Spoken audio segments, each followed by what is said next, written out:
విరిగిన హృదయముతో, యథార్థమైన హృదయముతో, స్వచ్ఛమైన హృదయముతో, అక్షయమైన బీజము కలిగిన మనము దేవుని వాక్యము చేత మనలను మనము మోల్డ్ చేసుకోవాలా.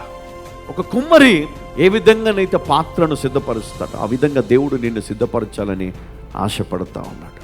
అందుకోసం నీ హృదయాన్ని నువ్వు మలుచుకో.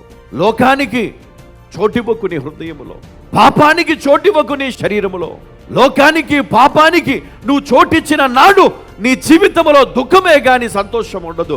అక్షయమైనది నువ్వు కోల్పోతావు. క్షయమైనదే నీ జీవితంలో నువ్వు సంపాదించుకుంటావు.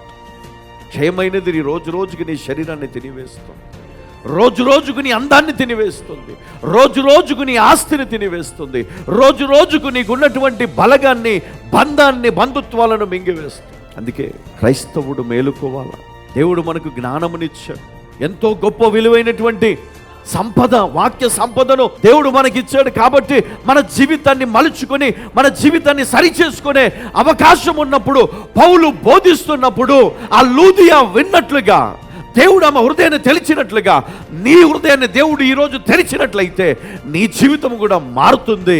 రాబోయే రోజుల్లో క్షయమైన బీజము కాకుండా అక్షయమైన బీజము దేవుని వాక్యము మూలంగా దేవుడు నీ జీవితంలోనికి ఆయన కుమ్మరిస్తాడు. కనుక నువ్వు మేలుకోగా ఉండి నీ జీవితాన్ని సరిచేసుకో. హల్లెలూయా.